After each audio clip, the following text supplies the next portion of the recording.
હું અત્યારે ઘરે જઈ રહી છું અને તમે જોઈ શકો છો આ યુકેના રોડ. અહીંયા તમને દૂર દૂર સુધી કોઈ જ જોવા નહીં મળે. કોઈ હોતું નથી સાંજના ટાઈમે રોડ ઉપર. હું એકલી અત્યારે ચાલતી ચાલતી જાઉં છું તો પણ ટેન્શન જેવું કંઈ છે નહીં. એટલું ડેન્જર નથી, સેફટી હોય છે અહીંયા. જોકે પબ્લિક તમને મોટા ભાગે ગાડીમાં જ જોવા મળશે. અહીંયા મોસ્ટલી લોકો ગાડી યુઝ કરતા હોય છે, કાર.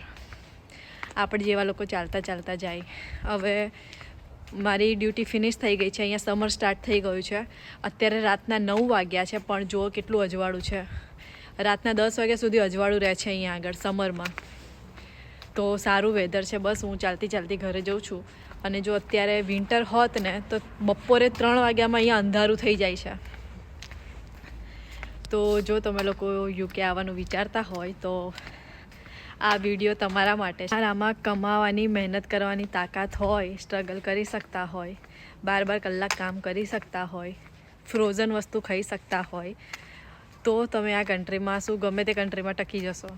પણ જો તમને ફ્રેશ ગરમ ખાવાની આદત હોય અને ચાલવાની આદત ના હોય તો બહારની કન્ટ્રીમાં જવાનું ભૂલી જ જજો. મારે 4 દિવસ કન્ટિન્યુ કામ હતું. હવે કાલે ઓફ છે મારે. તો તમે બિલીવ નહીં કરો, મેં 4 દિવસનું ખાવાનું બનાવીને સ્ટોર કરી દીધું હતું ફ્રીજમાં. એવરીડે બસ ખાલી ગરમ કરીને ખાવાનું.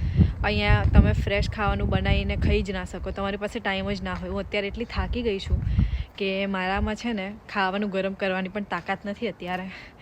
જે હાથમાં આવશે ફ્રીજમાંથી જેમ તેમ ગરમ કરીશ 1-2 મિનિટ અને પછી ખાઈને સૂઈ જઈશ. આ જ વિડીયો છે તમને કહેવા માગું છું કે તમે ચાલી શકતા હોય. અહીંયા બહુ જ ચાલવાનું છે.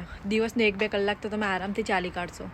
ચાલવાનું તમને આદત હોય, ચાલી શકતા હોય, સ્ટ્રગલ કરી શકતા હોય, પછી ઠંડુ ખાવાનું ખાઈ શકતા હોય તો તમે ગમે તે કન્ટ્રીમાં જઈ શકો છો. અને સ્ટુડન્ટ વિઝા તો અત્યારે પણ યુકેમાં છે, હજુ પણ ઓન છે. સ્ટુડન્ટ વિઝા ઉપર તમે હજુ પણ આવી શકો છો. તમે સ્ટુડન્ટ વિઝા એપ્લાય કરી શકો છો. અને કેરર વિઝામાં પણ તમે આવી શકો છો. કેરર વિઝાનો જે કોડ છે 6135 એના ઉપર તમે હજુ પણ એપ્લાય કરી શકો.